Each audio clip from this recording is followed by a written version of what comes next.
जगातलं पहिलं Marathi OTT platform मग मराठीचा, मग प्लॅनेट मराठीचा. पंकजाताई, एक लोकप्रतिनिधी म्हटलं की त्यांनी सगळ्या समाजांना सोबत घेऊन पुढे जाणं अपेक्षित असतं. मात्र एका विशिष्ट समाजाची बाजू घेणं किंवा त्यांची मतं मांडणं या गोष्टीचा कुठेतरी थेट फटका तुम्हाला लोकसभेला बसला असं तुम्हाला वाटतं का? कारण तुमचे ट्विटही काही होते तसे की आंदोलन जर कसं करावं तर ते हाकेंकडून शिकावं, अशा प्रकारे थेट भूमिका घेण्याचा तुम्हाला फटका बसला का? तुमचं थोडंसं चुकला प्रश्न, त्याचा मागचं होमवर्क. कारण हे सगळं जे आहे, तुमचा प्रश्न हा आहे की एका समाजाची बाजू घेतल्यामुळे फटका बसला का, तर हा प्रश्न तुमचा आहे, पण त्या प्रश्नाचा रोख माझ्याकडचा चुकलेला आहे.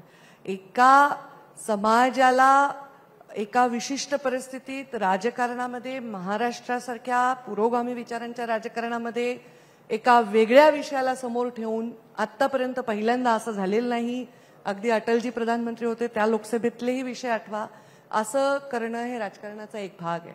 माझ्या राजकीय जीवनात मी कोणत्याही समाजाच्या व्यासपीठावर कधीही गेलेली नाही. सामाजिक जातीय राजकारणात कधीही पडायचं नाही हे वचन घेऊनच मी राजकारणात आले.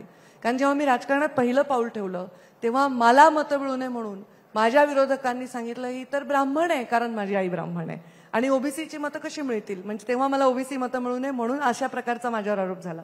आता जेव्हा मी राजकारणात काम करते आणि आता मी ओबीसीची प्रमुख नेता म्हणून लोक माझा उल्लेख करतात, तेव्हा असं सांगितलं गेलं ही तर ओबीसी आहे, महिला कशी मतं द्यायची, तर माझी जात कोणती मला कळत नाही.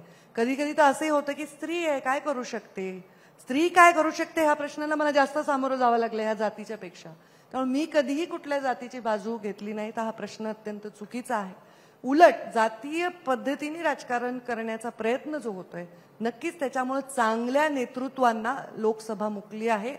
या परिस्थितीमध्ये काही लोक अगदी थोडक्यात, समजा मी तसं जर केलं असतं तर माझे समाजाचे 2.5-3 लाख मतं आहेत बीड जिल्ह्यामध्ये आणि मला मिळाले 6,75,000 मतं.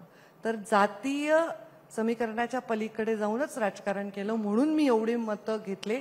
देशातल्या पहिल्या 10 मतांचं जर आपण यादी केली तर त्याच्यामध्ये हारले असले तरी त्याच्यात माझं नाव नक्कीच येईल, एवढी मतं मी घेतली आहेत. पण ताई, तुम्हाला असं वाटतं की ज्या पद्धतीचं राजकारण गेल्या 5 वर्षांमध्ये झालं, 19 ते 24, म्हणजे आपल्याला जर आठवत असेल तर ज्यावेळेला 14ला सत्ता आली त्याआधी एक फॉर्म्युला जो आधी वसंतराव भागवतांनी वगैरे तयार केलेला होता, माधव फॉर्म्युला, तशा पद्धतीचा फॉर्म्युला मुंडे साहेबांनी जुळवून आणलेला होता. अर्थात ते नसताना इलेक्शन झाली त्यामुळे त्याचं श्रेय त्यांच्या पदरामध्ये पडलं नाही, कारण ते नव्हते त्यावेळेला. आम्ही होतो ना. हां, तुम्ही होतात ऑब्व्हियसली, पण त्यांनी शेतकरी संघटना असेल, तुमचे बंधू जानकर साहेब असतील किंवा इतर समाज घटक असतील, तर या सगळ्यांना एकत्रित आणले होते. पण जशी सत्ता आली त्यानंतर मोठ्या प्रमाणावरती मराठा लिडर्सचं इन्क्युबेशन भाजपमध्ये जास्त झालं आणि ओबीसी समाज जो सेंट्रल होता किंवा एक केंद्रस्थानी होता भाजपच्या राजकारणाच्या, तो थोडासा दुरावला. तुम्हाला असं वाटतंय का की ही जी स्ट्रॅटेजी होती, अर्थात ज्या नेत्यांना घेतलं त्यांचा बहुतांश फायदा या लोकसभा निवडणुकीमध्ये झालाय असं मतांच्या रूपांमध्ये दिसत नाहीये, आणि ज्यांचा फायदा होत होता त्या ओबीसी लिडर्सना एका प्रकारे बाजूला व्हावं लागलं आणि त्याचाही फटका बसल्याचं दिसतंय. स्ट्रॅटेजी चुकली भाजपची? आता कसं आहे, प्रश्न तुमचे इतके एलॅबोरेटेड आहेत, त्याच्यात अनेक कंगोरे आहेत, अनेक विषय आहेत, आणि शेवटचा प्रश्न जो आहे तो एकदम असा थेट आहे. तर मी त्याला तुमच्याच एलॅबोरेट पद्धतीने हे उत्तर देईन की प्रत्येक काळात मुंडे साहेबांनी माधव व म असा प्रयोग केलेला. त्याच्यामध्ये त्यावेळी ज्या पक्षाचा जन्म नवीन झाला त्या पक्षामध्ये काम करत असताना, प्रवाहाविरुद्ध काम करत असताना, विविध वर्ग विविध विचार आपल्याशी जोडले जावे ह्याच्यासाठी त्या काळच्या तरुण नेत्यांनी काम केलं. त्याच्यामध्ये मुंडे साहेब सर्वात अग्रेसर नाव नक्कीच राहिलेलं आहे, राहील. त्यांनी तो प्रयोग केला आणि जरुरी नाही दरवेळी तोच प्रयोग आपण पुढे आणू, म्हणून प्रत्येक वेळी प्रयोग बदलतो, जसा नेता येईल त्याप्रमाणे तो प्रयोग बदलत राहतो. परंतु प्रत्येक पक्षाचे लॉयल वोटर्स हे ठरलेले आहेत. हे काय आपण आता नाकारणं म्हणजे अगदीच उगी वेळ पांघरून पेडगावला गेल्यासारखं आहे. प्रत्येक काँग्रेसचे काही वोटर्स हे लॉयल आहेत, भारतीय जनता पार्टीचे काही वोटर हे भारतीय जनता पार्टीचे लॉयल आहेत. रिजनल पक्षाचा एक वेगळा अजेंडा असतो, त्या पद्धतीने ते करतात. पण जेव्हा आपण अलायन्स करत असतो त्या अलायन्समुळे आपल्याला जर 4 अधिकची मतं मिळत असतील तर 4 मतं आपली जातही असतात, हे नेमकं गणित ठरलेलं असतं. त्यामुळे हे कॅल्क्युलेशन्स फार डायनॅमिक असतात, ते रोज बदलत राहतात आणि ते रोज त्याचं रिव्हॅल्युएशन केलं गेलं पाहिजे.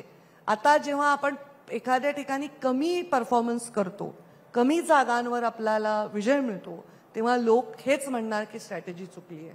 आणि त्यामुळे त्याच्या फार वादात न जाता की आम्हाला खूप मतं मिळालीत पण आम्हाला थोडक्यात हा पराभव स्वीकारावा लागला, आमची टक्केवारी वाढली आहे पण आमचे लोक कमी आलेत, हे सगळे उत्तर आमच्याकडे आहेत. पण ते देऊन काय उपयोग नाहीये.